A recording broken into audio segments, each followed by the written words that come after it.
Yeah.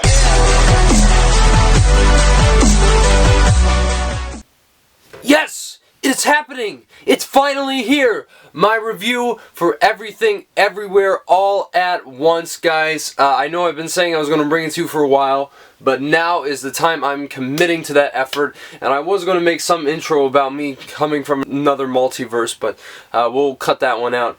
But yeah, guys, I mean, this film was the follow-up to the Daniels, with Daniel Quan and Daniel Scheinert, their last film from 2016 that they directed together, Swiss Army Man. And of course you had Daniel Scheinert direct The Death of Dick Long, which was just an absolute crazy black comedy. If you haven't seen it, you gotta check it out. It's really baffling in so many ways, but in a good way, obviously.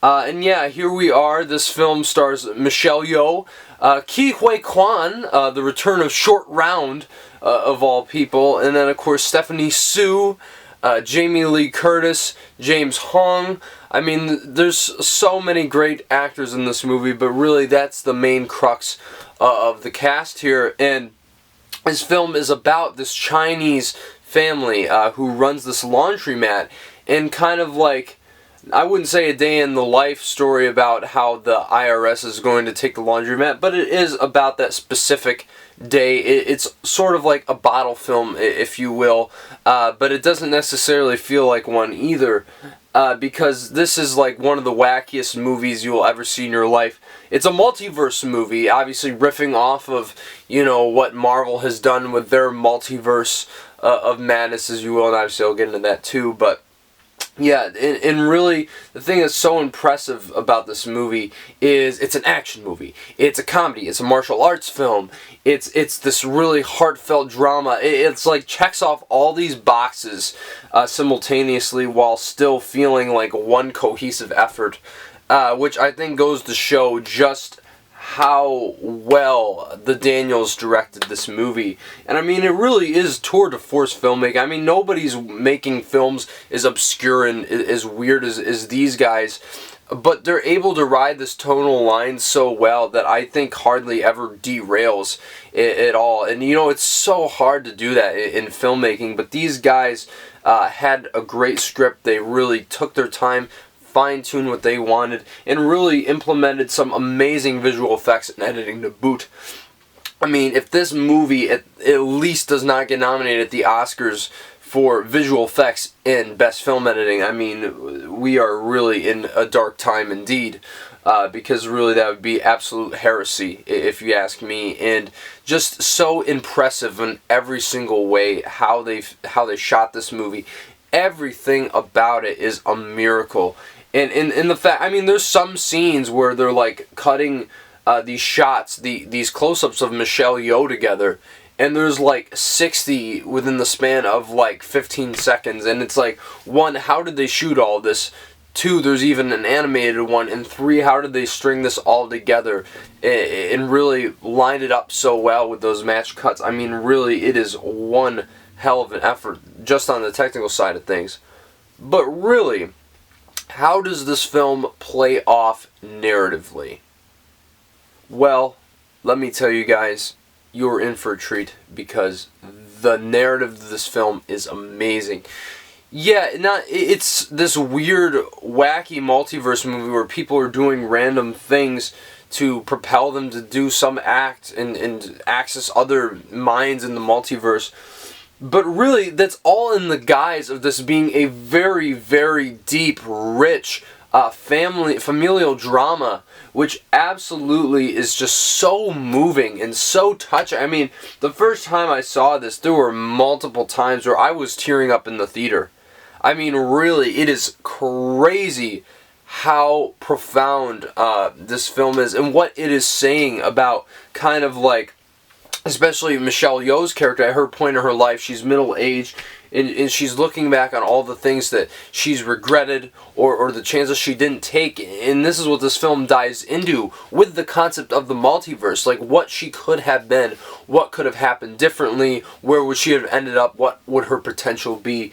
And really, I mean, yeah, of course the script is fantastic, but really it wouldn't have been pulled off as well if it weren't for the integral cast here, especially Michelle Yeoh, who, I mean, obviously is so great and everything. We've known this for years, but here she is, maybe giving her best performance, and hopefully one that will finally land her an Oscar nomination, because I think it's deserving for this movie. And really, if she doesn't work in the film, because she's such a emotionally complex character, you're often on the fence about things she does, but at the same time you have to be on the same page with her, because this is your protagonist that you're following, and you see her journey and what she learns on it, and really it is such a great character arc too. I mean, one of the best of the year. And really also Stephanie Sue is great. I haven't seen her in anything, but she plays her daughter, and she's given a lot of free reign to do. She's playing multiple different personas. Obviously, we were talking about the multiverse, of course, that's going to happen. And she not only is she like smarmy and sarcastic and really just kind of apathetic, but also she's also very heartwarming and really just emotionally moving, and I think the relationship with her and her mother is the emotional crux of this movie. But really, I think the one that solidifies this movie, because yes, I mean, we all know Michelle Yeoh is great, as I was saying, but really the revelation here is Ke Huy Quan. Oh my goodness, where has this guy been for the past almost 40 years? I mean, obviously everybody knows him as Short Round and of course in Gadget in the Goonies. But man, not only did he have to play all these different versions of himself, not only are this martial art work he's doing is incredible. I mean, this guy is a black belt, and you see that is the case throughout the stunts in this movie and the work he does on the action side of things. But really, his character Wayman is the heart and soul of this film. He's the one that you are drawn to the most, the one you feel for the most, and without his kindness throughout this movie, I don't think this movie works. And just not only is he so great in portraying all these different versions of himself, but when the emotional moments come, he really delivers a tour de force performance, and really I think he is worthy of even winning an Academy Award. Yes, Short Round! I mean, it just blew my mind watching him in this movie, and obviously the reason he was away from acting for so long was because he said there weren't enough roles for Asians, and obviously he read this story, was so moved by it. It's a Chinese family, and there's just so much great stuff to chew on. He's like, yeah, let me do this movie, and he absolutely kills it. This is going to be a hard performance to top for some of the best of the year, and I hope he sincerely gets an Oscar nomination, because what a comeback story would that be. I mean, and he just seems like such a genuinely good person. He's very, very excited about being in movies again. You can see that in interviews. He just seems so genuine, and I can't wait to see that for him if it happens. And of course, James Hong, the legendary James Hong, 93 years old, and absolutely kills it in this movie. And he's more in a minor role than the three I mentioned, but yet when he has to deliver, he absolutely does, and you can tell that he's a seasoned vet at this point. He's been in over 100 movies, and yeah, he's great in this one too. And then there's Jamie Lee Curtis, who's just absolutely letting loose in this, and she's just so much fun, and really just gets to ham it up, but not in a way that seems campy or anything, because she genuinely feels like a great character and inhabits her role so perfectly. So great to see Jamie Lee Curtis finally let loose in a movie like this. But yeah, there's so many things people are saying about this movie. Oh, it's the masterpiece of the year, and you know, it's one of the most original films of all time, which it certainly is one of the most original movies I've ever seen in my life. I mean, the fact that it's able to blend all these genres, I think, says something on its own. But I don't know, like, there's certain things in this movie, because, like, as I was saying, to get between the multiverse, they have to do this random stuff that's just really bizarre to kind of access the other person's memories and abilities. And a lot of time it feels like, oh, let's just do this for the sake of being weird. And I'll be honest, sometimes it is hysterical, but I don't think that there's really much rhyme or reason for it. It's just so they can do like these kooky visuals and be able to get a laugh out of the audience, which is great in some way. But obviously, isn't the best way 100% of the time, and it doesn't necessarily come off as anything profound. But even so, maybe I was expecting something different in regards to how the movie wraps up, which I think wraps up great, but I don't know, there's something a little bit missing that I can't say that this is a masterpiece. And I've seen it 2 times now, and it was great both times. And really, I just want to see it again, because, I mean, there's so many great homages to other pieces of cinema, too, like Wong Kar-wai.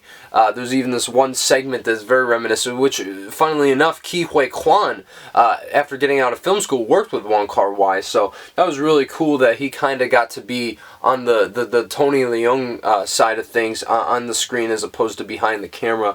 I thought that was really great. And then there's even a really crazy Pixar reference. If you haven't seen it, I won't spoil what it is, but it was one of the funniest scenes in the movie. And really, I mean, just this movie's humor hits about like more than 80% of the time. It is so funny, and there's like some scenes that, like, there's one where it was just visual joke. There was no dialogue at all. There was no sound, but I never thought I'd be laughing so hard at a scene that had like virtually no dialogue in it at all. And really, I mean, just goes to show yet again the visual storytelling here is just absolutely incredible, and what they're able to pull off these characters. And I just love, just from the first 20 minutes, the way they set this movie up with all these characters interweaving, interlocking. You set up the interpersonal conflict, you set where this movie is going.